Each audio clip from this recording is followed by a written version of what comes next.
Hi, this is Mary. I never imagined I would say these words out loud. Not like this, not after that night. People ask why I tell it now. Because I can still hear the first sound that woke me. It will not let me forget. It was a small sound. A tap, almost polite, against the glass. The kind of noise you tell yourself belongs to the house. I told myself it was nothing. Wind, a branch, a neighbor. I wrapped my blanket around my shoulders and tried to sleep. Then the sound came again. Closer.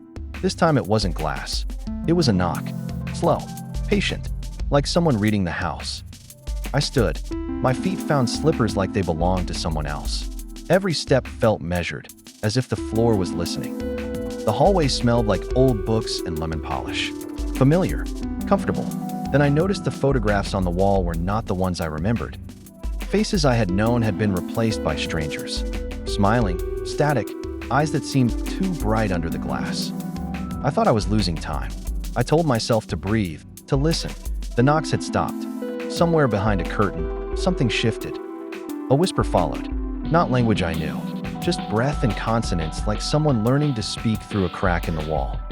I put my hand to the plaster. It felt warm. Too warm for a house that should have been sleeping with me inside it. Then the lights flickered. Not a quick blip. They dimmed like someone breathing out the sun. The world narrowed to the corridor and me. At the end of the hall, the door I never leave unlocked stood slightly ajar. There was a gap of black that smelled like rain and metal. A silhouette stood beyond.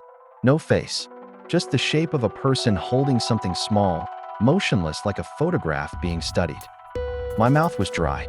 My voice was a thread. I asked who it was. The silence answered first, then a slow, wrong laugh. They stepped into the light. The face was layered like a collage. My grandmother, a neighbor, a stranger, all shifted into something that shouldn't be possible. I reached for the lamp. It trembled in my hand. The thing smiled as if it had expected me to. I felt a cold welcome. It spoke my name the way the house had learned it. Mary. The single syllable hit every corner of my skull, and something answered from inside the walls. I saw flashes. A child in a raincoat feeling for a hand that wasn't there. A phone on the table that no one had picked up. The house kept folding those images into the present, as if time was loose and someone was tucking moments into corners. I remembered a name scribbled on a school paper. A name I had erased, convinced it belonged to a dream. It was on the visitor's palm now. I demanded the truth. The visitor tilted its head and breathed out a memory that wasn't mine, but felt like a map to something terrible. It told me about a winter when the pipes froze and a child learned to knock patterns on walls to remember the way out. Every tale it breathed was threaded with the same thing.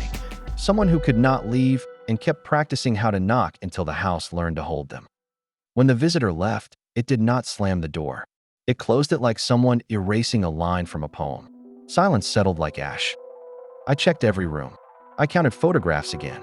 The faces returned to the way I remembered them, but the eyes held tiny, new reflections. Some nights the house is quiet and obedient. Other nights I wake to knocking. Not at the door this time, but from the pipes, the vents, the floor. I learned to answer, not with words, but with pattern. 3 taps. Pause. 2 taps. A rhythm I hope means I am not alone. If you ever hear a small knock in the middle of the night, don't assume it's the wind. Listen for the pauses. Listen for the learning. This is Mary. I tell this story not to frighten, but to warn. Houses remember. So listen and answer kindly. Even the quiet need a name.